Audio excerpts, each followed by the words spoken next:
So hello friends, a very good afternoon to all of you. हम जुलाई 2022 के अंतर्राष्ट्रीय क्रोनोलॉजी को पढ़ रहे थे, जिसमें हमने 3 वीडियोस ऑलरेडी देख लिए हैं।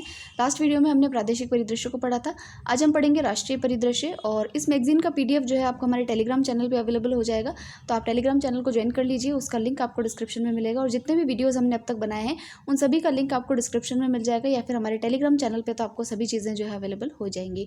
तो आप उस चैनल को ज़रूर से ज्वाइन कीजिएगा। तो चलिए स्टार्ट करते हैं आज हमारा राष्ट्रीय परिदृश्य यानी कि नेशनल न्यूज़ को। तो फर्स्ट न्यूज़ देखिए, इसके अंदर क्या है। राष्ट्रपति पद के लिए जो है चुनाव जो है वो संपन्न मतलब स्टार्ट होने जा रहे हैं। तो उसमें अभी जो है नॉमिनेशन फाइल हुए हैं हालांकि। तो उसमें जो एनडीए की तरफ से जो प्रत्याशी हैं उनका नाम है द्रौपदी मुर्मू, जो कि झारखंड में पहले राज्यपाल भी रही हुई हैं और काफ़ी एक अच्छे दिग्गज नेता हैं, और एक आदिवासी यानी ट्राइबल एरिया से ये बिलोंग करती हैं। और अगर मैं आपको और बताऊं तो इनकी जीवनी भी काफ़ी प्रेरणादायी है। अगर आप उसको पढ़ेंगे तो इनका पर्सनल लाइफ का स्ट्रगल जो है काफ़ी ज़्यादा रहा है, तो उसको आप ज़रूर से पढ़िएगा। काफ़ी मोटिवेटिंग जो है इनकी लाइफ है। सेकंड जो विपक्षी पार्टी से जो है, कांग्रेस पार्टी से जो है वो यशवंत सिन्हा जी हैं। तो ये जो है तृणमूल कांग्रेस के पहले उपाध्यक्ष रहे हैं, तो विदेश मंत्री भी रहे हैं और पूर्व वित्त और विदेश मंत्री भी रहे हैं, और वर्तमान में जो है तृणमूल कांग्रेस के उपाध्यक्ष के पद पर जो है ये रहे हैं। तो उसके अलावा और क्या क्या आपको पता होना चाहिए राष्ट्रपति चुनाव को लेकर के, तो कुछ संवैधानिक प्रावधान है जो हमें पता होने चाहिए। सबसे पहली चीज़ तो ये कि राष्ट्रपति चुनाव जो है अकॉर्डिंग टू आर्टिकल 62 के जो वर्तमान राष्ट्रपति हैं उनकी कार्यकाल की समाप्ति से पूर्व ही जो है इनके इलेक्शंस करवा लिए जाते हैं, ताकि पद जो है वो वैकेंट ना रहे, खाली ना रहे। उसके अलावा जो आर्टिकल आपका अनुच्छेद 55, 54 और 55 है, वो पूरी प्रक्रिया बताता है कि किस प्रकार से राष्ट्रपति के चुनाव होने हैं। प्रक्रिया ये कहती है कि राष्ट्रपति के जो चुनाव हैं उसमें एक पूरा इलेक्टोरल कॉलेज होगा, यानी कि निर्वाचक मंडल होगा। उस निर्वाचक मंडल के अंदर लोकसभा और राज्यसभा के जो निर्वाचित सदस्य हैं, उसके अलावा जो विधानसभा है, और जो आपके 2 यूनियन टेरिटरी है दिल्ली और पुडुचेरी, इनके जितने भी निर्वाचित, ओनली ध्यान रखिएगा सिर्फ निर्वाचित यानी कि इलेक्टेड सदस्य जो हैं वही इसके अंदर पार्टिसिपेट करते हैं। यानी कि मनोनीत सदस्य जो होते हैं, आप जानते हैं कि लोकसभा के अंदर 2 सदस्य मनोनीत होते हैं जो कि एंग्लो इंडियंस होते हैं, और राज्यसभा के अंदर 12 जो है मनोनीत सदस्य होते हैं जो कि राष्ट्रपति के द्वारा मनोनीत करवाए जाते हैं। इन दोनों को छोड़ करके, मनोनीत सदस्यों को छोड़ करके, और जो आपकी विधान परिषदें होती है उनके सदस्यों को छोड़ करके, और जो इन दिल्ली और पुडुचेरी के अलावा जो भी यूनियन टेरिटरीज है उन सबको छोड़ करके बाकी सभी सदस्य इसमें पार्टिसिपेट करते हैं। यानी कि ऐसे समझिए आप कि लोकसभा,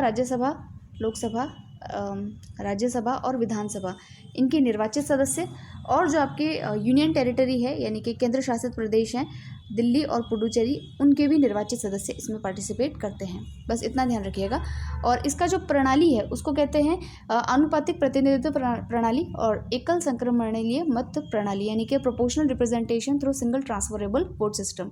तो इसके द्वारा इसका चुनाव होता है, यानी कि इसके अंदर जो है प्रेफरेंस दी जाती है कि जो भी प्रत्याशी होता है उसको प्रेफरेंस दी जाती है कि भाई किसको हम फर्स्ट प्रेफरेंस रख रहे हैं, सेकंड प्रेफरेंस रख रहे हैं, उस आधार पे जो है वोटों की गिनती की जाती है।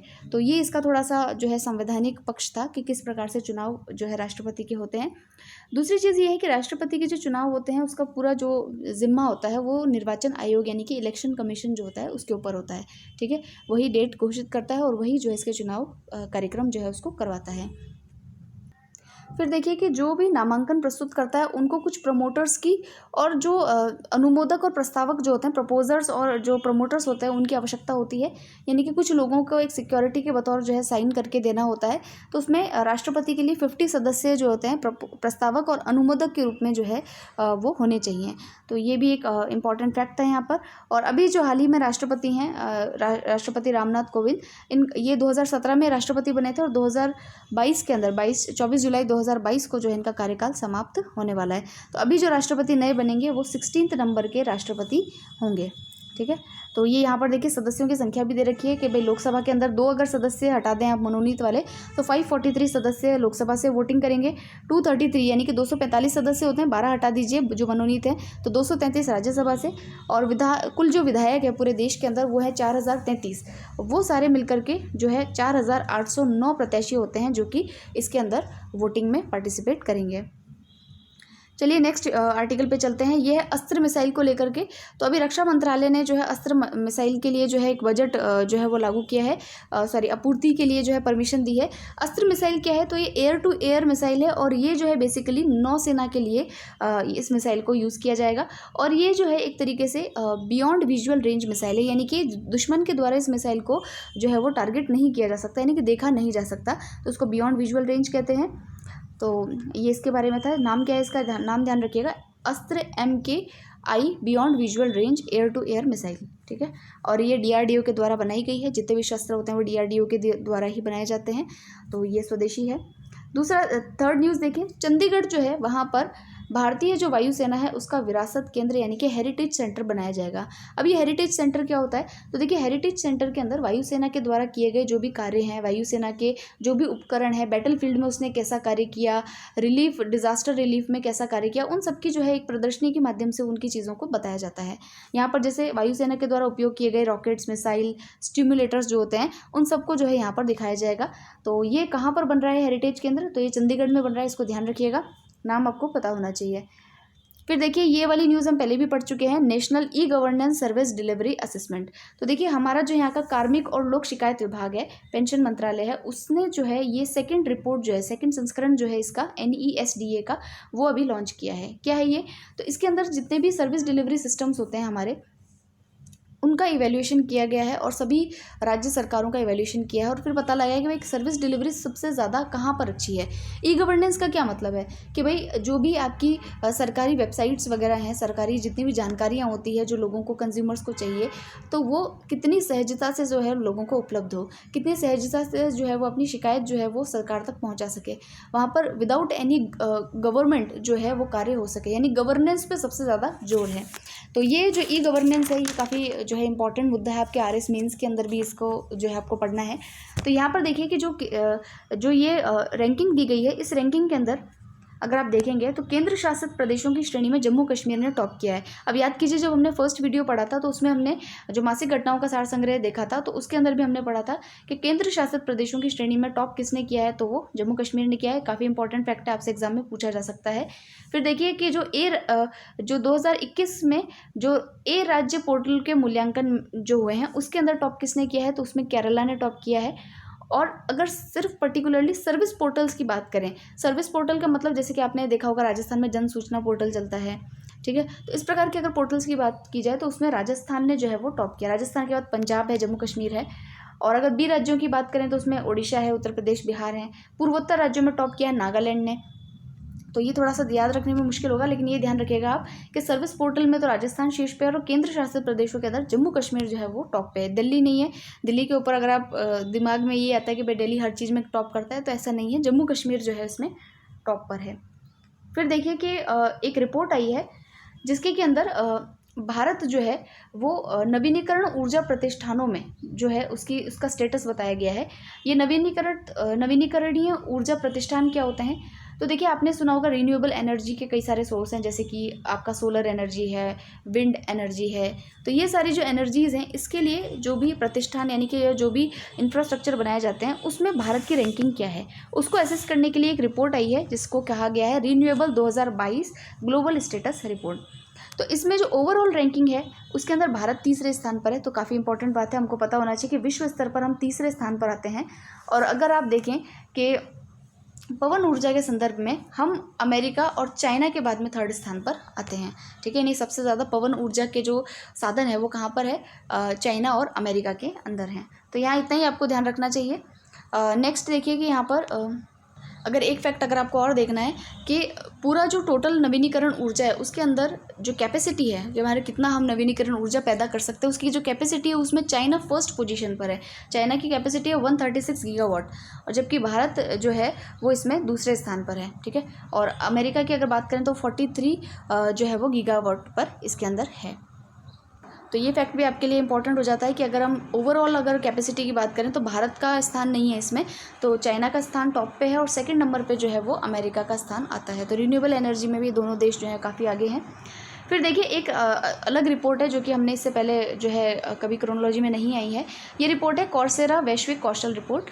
ये अमेरिका का एक स्थान है, वहाँ से एक रिपोर्ट निकाली जाती है जिसमें कि पूरे विश्व के अंदर स्किल्स को लेकर के, यानी कि कौशल को लेकर के ये एक रिपोर्ट है कि भाई कहाँ पर किस देश के अंदर सबसे ज़्यादा कुशल व्यक्ति जो है वो देखने को मिलते हैं। तो कुशलता को लेकर के एक रिपोर्ट है, कौशल दक्षता वैश्विक रिपोर्ट है। इसके अंदर जो है सबसे ज़्यादा जो अगर आप देखें तो स्थान जो है सबसे फर्स्ट स्थान हासिल किया है स्विट्ज़रलैंड ने, और लगातार दूसरी बार जो है स्विट्ज़रलैंड को ये स्थान हासिल हुआ है। उसके अलावा अगर आप देखें तो अमेरिका जैसा जो देश है जो कि काफ़ी अपन सोचते हैं कि भाई ह्यूमन रिसोर्स में काफ़ी आगे होगा, लेकिन उसका स्थान भी 29 है, और भारत की तो स्थिति इसके अंदर 68वें स्थान की है। ठीक है, उसके अलावा भी काफ़ी सारे इसमें डेटा है, वो मेरे हिसाब से आपको नहीं ध्यान में रखने चाहिए, इतना आप ध्यान रख लेंगे काफ़ी रहेगा। कौरसेरा की जो वैश्विक स्तर कौशल रिपोर्ट है उसमें भारत का स्थान 68 है, और अगर एशिया के अंदर बात करें तो एशिया के अंदर भारत का स्थान 19वां, यानी कि यहाँ पर भी आप टॉप पे नहीं हैं। ठीक है, फिर देखिए ये काफ़ी जो है जनरल खबर है, कितनी कोई इंपॉर्टेंट है नहीं, कि बेंगलुरु के अंदर जो है 27,000 करोड़ के बुनियादी ढांचा यानी कि इंफ्रास्ट्रक्चर की जो परियोजनाएं हैं उसका उद्घाटन जो प्रधानमंत्री जी हैं उनके द्वारा किया गया है। इसमें अगर आप देखें तो basically sir M Visvesvaraya railway station, जो कि भारत का पहला वातानुकूलित यानी कि AC रेलवे स्टेशन होगा, ये बनाया गया है। तो भारत का पहला AC वाला रेलवे स्टेशन कहाँ पर बनाया गया है? बेंगलुरु में बनाया गया, नाम है उसका sir M Visvesvaraya railway station. उसके अलावा बेंगलुरु में रिंग रोड की स्थापना की जाएगी, और पहला जो है वहाँ का कोंकण रेलवे लाइन को पहली बार इलेक्ट्रीफाइड जो है वो पूरी तरीके से वो किया जाएगा। फिर ये वाली जो न्यूज़ है ये भी कुछ इतनी खास नहीं है, तो आप थोड़ा इन जनरली आप इसको समझ लीजिए कि प्रगति मैदान जो है दिल्ली का, वहाँ पर एकीकृत यानी कि इंटीग्रेटेड ट्रांजिट कॉरिडोर जो है उस परियोजना को राष्ट्र को समर्पित किया गया है। इससे क्या होगा कि भाई ये लिंकिंग प्रोजेक्ट एक तरीके से टनल बनाई जाएगी, सुरंग बनाई जाएगी, 5 अंडरपास बनाए जाएंगे, और इससे जो है प्रगति मैदान पुनर्विकास परियोजना का जो है वो एक तरीके से की जाएगी। और इसमें जो है ये मुख्य सुरंग प्रगति मैदान से गुजरने वाले पुराने किला मार्ग के माध्यम से रिंग रोड और इंडिया गेट से जो है वो जोड़ी जाएगी। तो ये एक तरीके से जो है कनेक्टिविटी के लिए से रिलेटेड परियोजना है। इसमें आप ये ध्यान ना रखें कि कितने का बजट है, क्या है, मैंने अंडरलाइन वैसे पढ़ते समय कर दिया था, तो इतना इंपॉर्टेंट ये है नहीं। फिर देखिए काफ़ी इंपॉर्टेंट न्यूज़ आ रही है, ये है अग्निपथ योजना को लेकर के। तो केंद्रीय मंत्रिमंडल ने अभी हाल ही में जो भी हमारे सशस्त्र बल होते हैं, जिसके के अंदर आर्मी आती है, नेवी आती है, एयरफोर्स आती है, तो उसमें जो जवान लेवल वाली जो सेवा होती है, जवान का मतलब जैसे आर्मी में इन्फेंट्री होती है, नेवी में सेलर्स होते हैं, और एयरमैन होते हैं एयरफोर्स में, तो उसमें जो है एक अलग योजना निकाली गई है जिसके के अंदर 4 साल की जो है ये सर्विस होगी, जिसमें 17 साल से लेकर के 21 साल तक के जो युवा हैं, आई थिंक 21 साल ही है, तो इस एज तक के जो युवा हैं वो इसमें भर्ती हो सकते हैं। और इसके अंदर सैलरी जो है उन बच्चों को 30,000 दी जाएगी, और इस सैलरी में से भी 9,000 रुपये कॉर्प्स के रूप में, अग्निवीर कॉर्प्स के रूप में जमा कर लिए जाएंगे। इसमें कोई पेंशन वगैरह नहीं दी जाएगी, लेकिन हाँ आगे आई थिंक जो है इसमें रिजर्वेशन के कुछ प्रावधान होंगे कि भाई यहाँ से जो स्टूडेंट्स निकलेंगे, जो जवान निकलेंगे, वो आगे जाकर के जो जिन सर्विसेज में जाना चाहे तो वहाँ उनको शायद कुछ आरक्षण के प्रावधान रहेंगे। और इसके अलावा कहा गया कि भाई इसमें अगर कुछ दुर्घटना वगैरह हो जाती है तो 1 करोड़ तक का क्लेम भी जो है वो दिया जाएगा।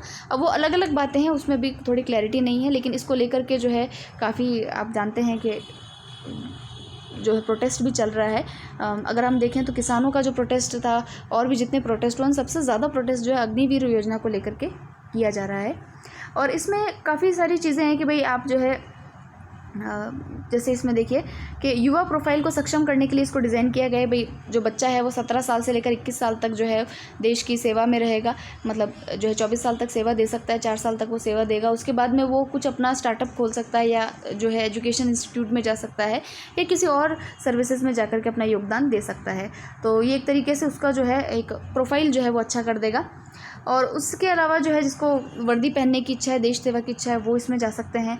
और इसमें औसत जो कार्य है वो 4 से 5 वर्ष जो है वो कम हो जाएगी। इसमें कहा है कि भाई जो एज लिमिट है वो 4 से 5 वर्ष जो है वो कम हो जाएगी सशस्त्र सीमा बल में भर्ती होने की। और उसके अलावा तो जो है इसमें और कुछ विशेष बात तो है नहीं। हाँ, 17 से 21 17.5 से 21 वर्ष जो है वो इसकी उम्र है, और पूरे ऑल ओवर इंडिया में लेकिन इसके लेकर के जो है भी काफ़ी जो है प्रोटेस्ट चल रहा है। अब देखिए इसके अंदर जो वेतन है वो पहले वर्ष में 30,000 होगा, फिर द्वितीय वर्ष में 33,000, फिर 36,500, और फिर लास्ट में आपको 4th ईयर में 40,000 रुपीज़ का जो है इसमें ये मिलेगा। अलाउंसेस वगैरह को लेकर के अभी पूरी बात नहीं आई है, देखते हैं उसमें आगे और क्या है। 1 करोड़ तक का इसके अंदर जो है वो भी बताया है आपको। आरक्षण की व्यवस्था जो है अभी देखते हैं कि इसमें, और अभी तो कहा है कि भाई जो आपके ये जो केंद्रीय सशस्त्र पुलिस बल होते हैं CAPF जो होता है उसमें, और असम राइफल्स में जो होते हैं उसमें अग्निवीरों के लिए 10% आरक्षण की घोषणा भी की गई है। और इसमें जो क्लैरिटी आएगी वो देखते हैं। अब नेक्स्ट न्यूज़ देखिए कि भारत की जीवन प्रत्याशा जो है वो बढ़कर के 69.7% जो है वो हो गई है। तो जीवन प्रत्याशा क्या होती है? लाइफ एक्सपेक्टेंसी होती है। लाइफ एक्सपेक्टेंसी एट बर्थ अलग होती है और एक लाइफ एक्सपेक्टेंसी जनरल अलग होती है। तो ये जो हमारा ऑफिस ऑफ रजिस्ट्रार जनरल है और सेंसस कमिश्नर है, जनगणना आयुक्त जो है, उनके द्वारा एक सैंपल रजिस्ट्रेशन सिस्टम के द्वारा ये डेटा दिया जाता है कि भाई कहाँ कितनी जीवन प्रत्याशा है। तो देखिए जीवन प्रत्याशा अगर आप देखें, यानी कि एक व्यक्ति औसत कितना जीता है उसको जीवन प्रत्याशा कहते हैं। तो सबसे ज़्यादा जीवन प्रत्याशा जो अगर वैश्विक जीवन प्रत्याशा देखें तो वो 72 ईयर्स की है, लगभग 72 ईयर्स की है। लेकिन हमारे भारत की वैश्विक से बहुत कम है, यानी कि 69 ईयर्स जो है वो हमारी जीवन प्रत्याशा है, 69.7। और इसमें देखिए कि जो अलग अलग डेटा इसमें दे रखे हैं, जैसे कि अगर आप देखें कि जन्म के समय जो न्यूनतम जीवन प्रत्याशा वाले 5 राज्य, उसमें राजस्थान का नाम भी आता है। यानी कि जन्म के समय हमारी जीवन प्रत्याशा काफ़ी कम है। ठीक है, महिला और पुरुष की जीवन प्रत्याशा देखें तो पुरुषों की 66 है और महिलाओं की 71 ईयर जो है वो जन्म के समय लाइफ एक्सपेक्टेंसी है।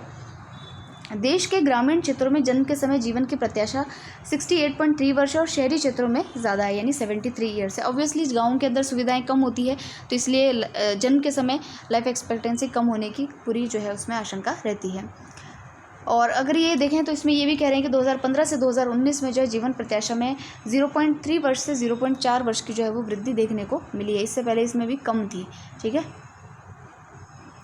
फिर देखिए यहाँ पर अगर देखें शहरी क्षेत्रों में जन्म के समय जीवन प्रत्याशा 73 ईयर्स है, जबकि पुरुषों के लिए 71 और महिलाओं के लिए 74 वर्ष है। शहरों के अंदर जो है देखें तो महिलाओं की जीवन प्रत्याशा ज़्यादा है।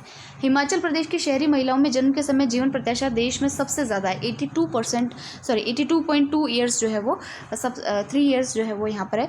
और केरला एकमात्र ऐसा राज्य है जहाँ जन्म के समय ग्रामीण जीवन में प्रत्याशा महिलाओं और पुरुषों दोनों के लिए शहरों की तुलना में ज़्यादा अधिक है। ठीक है, तो केरला तो मैंने आपको पहले ही बताया था काफ़ी एडवांस है इन चीज़ों में। और राज्यों में उड़ीसा में सबसे अधिक वृद्धि जो है वो देखी गई है। इस संबंध में उड़ीसा के बाद तमिलनाडु के अंदर जो है वो जीवन प्रत्याशा में वृद्धि इस बार जो है वो देखने में मिली है। फिर बिहार और झारखंड एकमात्र ऐसे राज्य हैं जहाँ शहरी और ग्रामीण दोनों क्षेत्रों में पुरुषों की जीवन प्रत्याशा महिलाओं की तुलना में अधिक है। तो देखिए यहाँ से आपको क्या टेक अवे लेना चाहिए। पहली चीज़ तो ये कि जब भी आप कोई पॉपुलेशन से रिलेटेड ऐसे लिखते हैं तब वहाँ ये डेटा आपके काम आते हैं। प्रीलिम्स में आपसे पूछा जा सकता है कि भाई भारत की जीवन प्रत्याशा अभी कितनी है, इस वर्ष कितनी है, या पिछले 2015 से 19 के दौरान और अभी जो है उसमें कितना परिवर्तन जो है वो देखने को मिला है। तो ये भी इस प्रकार के क्वेश्चन भी पूछे जाते हैं। लेकिन ये डेटा बेसिकली आपके जब भी आप कोई निबंध वगैरह लिखेंगे आपके काफ़ी काम आ सकता है।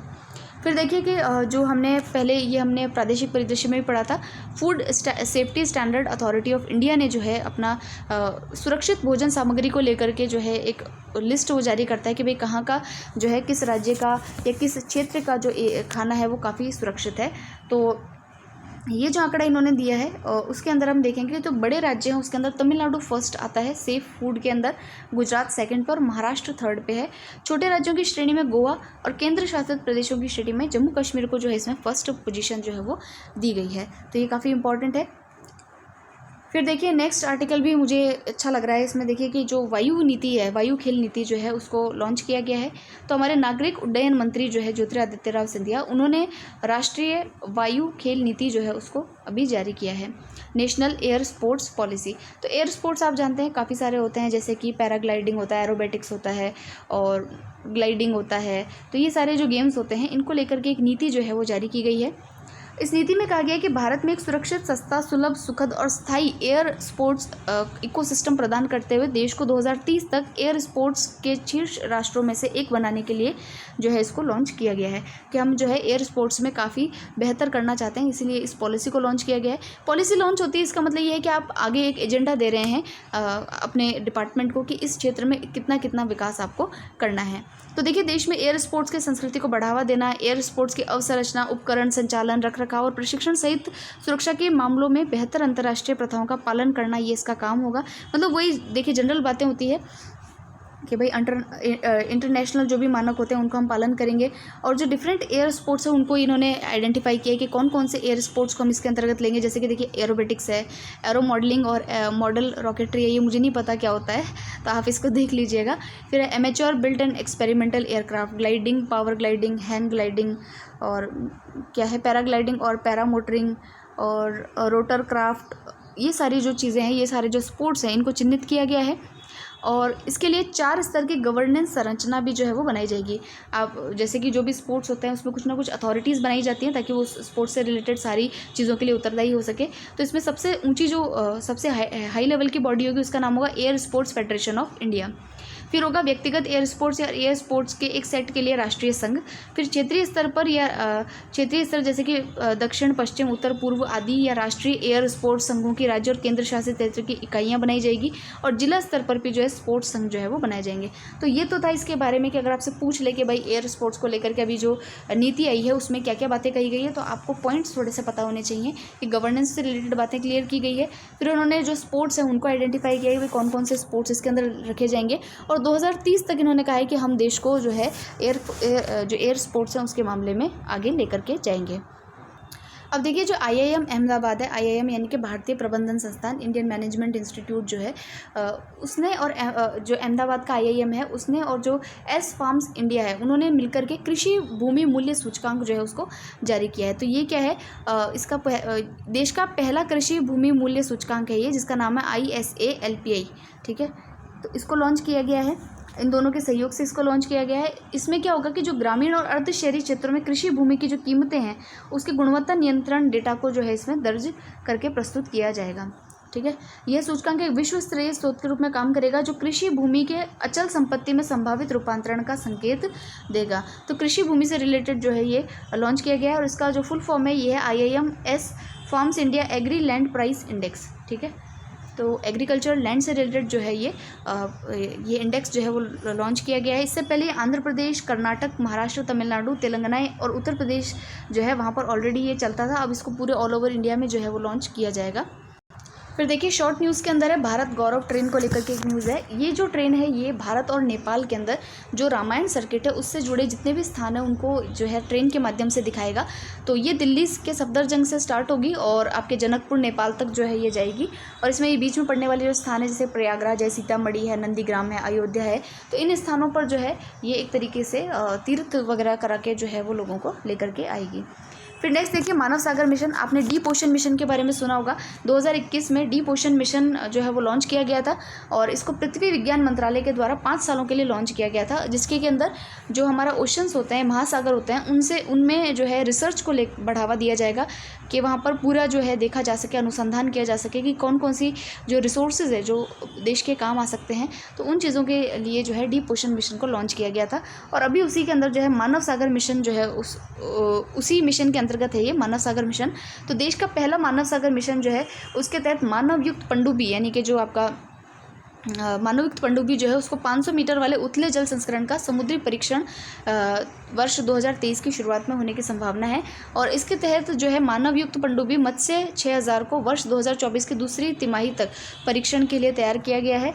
और ये डीप ओशन मिशन, ठीक है, आप इतना ध्यान रखिएगा कि ये जो आपका डीप ओशन मिशन है इसी के अंतर्गत पहला मानव महासागर मिशन जो है उसको लॉन्च किया गया है। और इसके तहत जो है मानव युक्त पनडुब्बी को जो है वो उथले जल के अंदर उतारा गया है ताकि ये जो है वहाँ पर रिसर्च वर्क को कंडक्ट कर सकें। फिर देखिए कालिका माता मंदिर क्यों चर्चा में है। ये गुजरात का मंदिर है। गुजरात के पंचमहल ज़िले में जो पावागढ़ पहाड़ियाँ हैं वहाँ पर इसका पुनर्विकास जो है वो किया गया है, इसको दोबारा से रिकन्स्ट्रक्ट किया गया है। और इसका उद्घाटन जो है और जो शिखर ध्वज जो है वो प्रधानमंत्री जी द्वारा फहराया गया है। तो इतना आप ध्यान रखिएगा कि ये मंदिर कहाँ पर स्थित है। फिर देखिए जल सहयोग के लिए हरियाणा और इजराइल के मध्य जो है MOU साइन हुआ है। तो जल प्रबंधन यानी कि जो वाटर मैनेजमेंट है उसको कैसे किया जाएगा उसको लेकर के हमारा स्टेट हरियाणा और जो इजराइल है उन दोनों के बीच में जो है वो MOU साइन किया गया है। फिर देखिए एक समाचार पत्र है जो चर्चा में है जिसका नाम है मुंबई समाचार।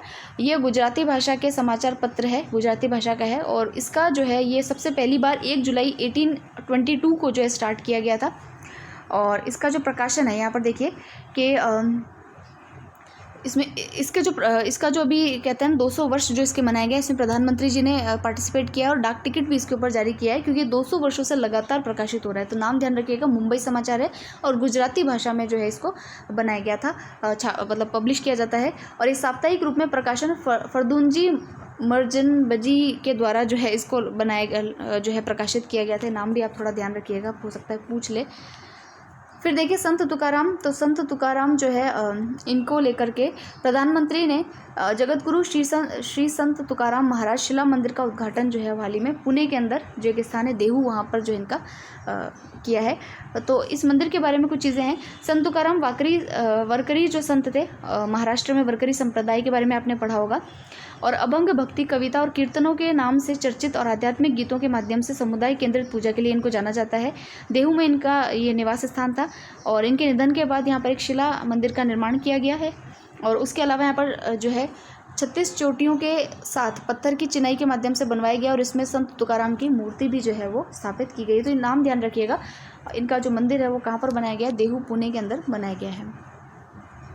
फिर देखिए महात्मा गांधी सेतु के बारे में। तो बिहार की जीवन रेखा कही जाने वाली महात्मा गांधी सेतु जो है उत्तरी और दक्षिणी बिहार को जो है वो जोड़ता है। तो ये बेसिकली बिहार के अंदर है और बिहार के अंदर महात्मा गांधी सेतु जो है ये उत्तरी और दक्षिणी बिहार को जोड़ने का कार्य करता है। और इसका हाल ही में जो सुपर स्ट्रक्चर रिप्लेसमेंट किया गया है उसका उद्घाटन जो नितिन गडकरी जी हैं, हमारे केंद्रीय सड़क परिवहन मंत्री, उनके द्वारा किया गया है। इसमें जो है महात्मा गांधी सेतु पार करने में लगने वाला जो समय है वो 2 से 3 घंटे का समय घटकर 5 से 10 मिनट तक का जो है वो उसमें रह जाएगा। तो ये थोड़ा सा हमको ध्यान रखना है कि ये जो है ये कहाँ पर इसका जो है सुपर स्ट्रक्चर रिप्लेसमेंट किया गया है। तो ये बिहार के अंदर किया गया है महात्मा गांधी सेतु का, तो ये ध्यान रखना है। फिर देखते हैं और जो राउंड अप में क्या न्यूज़ है, ये वाला 1 मिनट देखिए। यहाँ पर जो पेज नंबर 18 का जो शेष खबरें हैं ये आपको प्रादेशिक परिदृश्य वाला जो पेज है वहाँ पर मिल जाएंगी। तो इसको यहाँ पर देख लेते हैं। हिमाचल प्रदेश की जो सरकार है वो ड्रोन नीति को लॉन्च करने वाला भारत का पहला जो है वो राज्य बन गया है, इसको ध्यान रखिएगा आप। फिर देखिए कर्नाटक की राजधानी बेंगलुरु के अंदर जो है ultra luxury sir M Visvesvaraya railway terminal जो है उसको चालू कर दिया गया। ये तो अरे मैंने क्या पढ़ दिया, ये इंपॉर्टेंट नहीं है, इसको छोड़ दीजिएगा। हाँ, यहाँ पर देखिए कि जो एक भूकंप विज्ञान वेधशाला है उसका हाल ही में उद्घाटन किया गया है जम्मू कश्मीर के अंदर। और इसके साथ ही हमारे देश के अंदर ऐसी 153 वेधशालाएँ हैं। तो ये जैसे कि अगर कोई स्टेटमेंट में पूछे तो आप ध्यान रखिएगा कि जो भूकंप विज्ञान वेधशाला है इसका उद्घाटन कहाँ किया गया, जम्मू कश्मीर में किया गया है। और इसके अलावा हमारे यहाँ पर 153 ऐसे और भी स्टेशन है जो कि इस तरीके का जो है भूकंप विज्ञान को लेकर के कार्य कर रहे हैं।